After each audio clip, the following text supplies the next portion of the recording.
guys, what's up? Welcome back to our channel Suez and Intro Reacts. तो guys आज जैसा कि आप देख सकते हैं मेरी सिस्टर इधर मौजूद नहीं है. वो उसको फ्यू डेज़ के लिए हॉलीडेज़ पे जाना था, तो मैंने डिसाइड किया कि क्यों ना मैं खुद ही वीडियो आज फिर चलें शूट कर लेते हैं. तो guys वीडियो स्टार्ट करने से पहले अगर अभी तक आपने हमारे चैनल को सब्सक्राइब नहीं किया तो प्लीज़ हमारे चैनल को जाके सब्सक्राइब करें, बेल आइकन को भी दबाएं ताकि आइंदा आने वाली नई वीडियोस आप देख सकें. और अगर हमारी वीडियो अच्छी लगी तो please do not forget to share and like our video. तो गाइस आज की जो रिक्वेस्ट है वो हमें अली खान से आई है और वो वीडियो जो रिएक्शन है वो है why should we follow any kind of religion. तो चलें गाइस वीडियो देखते हैं और इंशाल्लाह आपके साथ अपनी ओपिनियन शेयर करेंगे. और आप भी प्लीज़ हमें कमेंट सेक्शन में बताएंगा why should we follow any kind of religion. चलें वीडियो देखते हैं. Good evening, everybody. I'm Aarti. I'm an engineering student. I believe that most religions are just a set of beliefs. Hinduism is a belief, Islam is a belief, Christianity is a belief, and most major religions like the Islam or the Hinduism or the Christianity have been formed through ages. They have come past through a lot of ages. So they can be a lot of additions and subtractions which can add value to the religion and which can also cause some kind of a demolition to the name of the religion itself. So my question is, why do we have to stick on to few religious books like the Quran or the Vedas to follow a life of our own? Why can't we just take the rights, the positives and the negatives and leave the negatives alone and take the positives of the Quran and take the positives of the Vedas alone and lead a life of good? And no matter what, for example, no matter what the Vedas say or no matter what the Quran says, I believe that a man should have a single wife.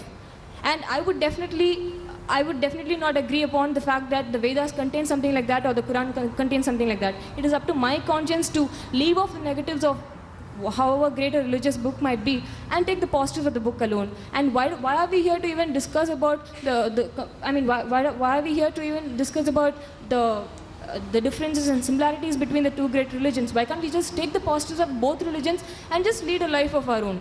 That's my question. Sisters asked a very good question. A very good question, a very relevant question. That why should we follow religion?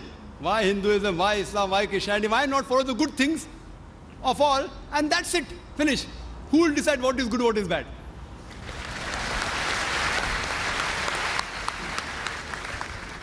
For example, in America, wearing skirts and shorts is common. Western country, it is modest. So for there, wearing skirts and shorts is modest. If you wear in Chennai, if a girl walks on the streets with shorts and skirts, you will call it immodest, including you, sister. Even you will say she is immodest. So what is modest in America is not modest here. When I went to America a few years back, there was a person who told me that you Indian women, you are immodest. I was shocked. Why? How come Indian women are modest? Because when you wear the sari, you show your belly. So for the American, the woman showing the belly is immodest. So who will decide? If you go to certain Muslim countries, the Arab countries, looking at a woman, staring at a woman is immodest. Here, as long as you don't touch a woman, you can talk to her, you can look at her, it's modest. Therefore, when you greet the Indian, they say namaste without touching. In the Western countries, it is common that you shake hands.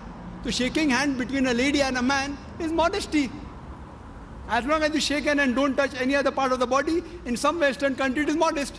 In other Western countries, kissing a woman on the lips and the cheek is modest. In some Western countries, you can do what you want, the male and the female. As long as you do willingly, it is modest.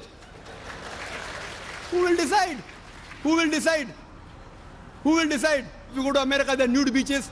There is a ship, I read in the Times of India 2 months back, a nude cruise. Nude. Everyone in the ship will be nude. For them it is modest. Who will decide? The best person to decide is the Creator, sister. Now I am asking you, who will decide what is right, what is wrong? Who will decide?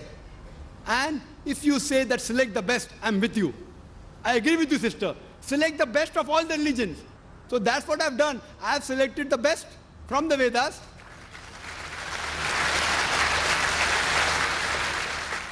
But what is best is not best for you. That's the problem. I'll discuss that also. I challenge any human being to point out a single principle of Islam which is against humanity as a whole. Single.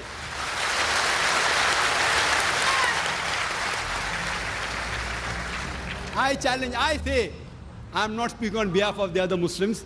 I'm putting my head on the guillotine. I challenge anyone. Yes, they may be non-Muslim, may think certain thing is wrong. For example, the sister disagrees with the man having more than one wife. I'll discuss that, inshallah. After I give you the answer, you'll be convinced, inshallah, God willing. You'll be convinced. For example, if you ask a problem, 2 plus 2 is how much? If you don't know the answer, I'll give you the answer. Now, once you know the answer, you get convinced.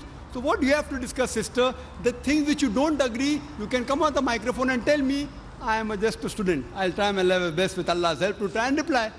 Now, though the Vedas say you can marry more than one wife, the Christian Bible says, the Quran says. Now, you don't believe in all of them, no problem. Let's talk about logic. Sister, do you know, by nature, male and female are born in equal proportion? By nature, male and female are born in equal proportion.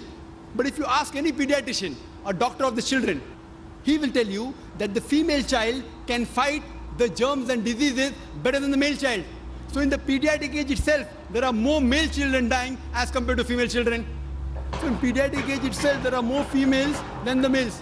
As life goes on, death due to cigarette smoking, death due to alcoholism, death due to accident, death due to war, more male are dying as compared to female. So today in the world, there are millions of women more in the world as compared to male.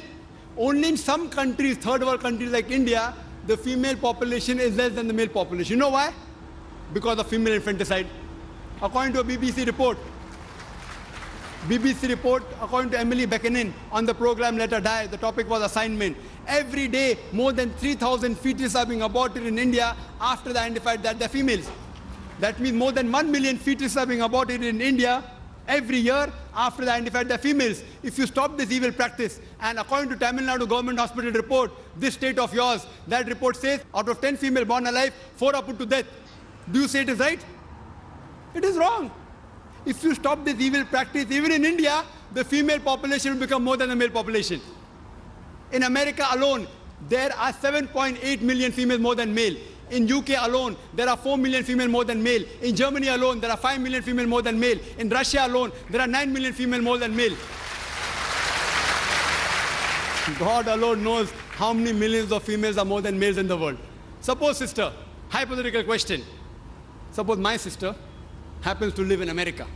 Or suppose your sister happens to live in America, USA, and the market is saturated. Every man has found a woman for himself. Yet, there will be 7.8 million females who will not find life partners. Now, only option remaining for them, for these females who have got no life partner, is that either marry a man who already has a wife or become public property. You may say, public property? Brother Zakir, such a harsh word. Sister, it is the most sophisticated word I can use. I cannot use a better word. In America, on average, the statistics tell us a person has 8 different sexual partners before he settles down with one. Mistresses is common. You can have 10, 20, 30, no problem. 100 also. The law will not say anything. If you marry more than one wife, that thing doesn't go down their throat. Why? In mistresses, the woman does not get a right. She is degraded. She is dishonored. In Islam, when you have a second wife, you have to give equal rights. She has the honor. She has respect. But I do agree with you, sister. I agree with you that no woman under normal circumstances would like to share a husband with any other woman. I agree with you. I agree with you, sister. But the basic law of the Islamic Sharia is let a small loss take place to prevent a big loss. Means let a small loss take place to prevent a big loss. So all the Muslim women who know that there are millions of women, if they would not allow their husband to have more than one wife, they will become public property. They say, we would not mind sharing a husband to prevent our other sisters to become public property. Hope that answers the question.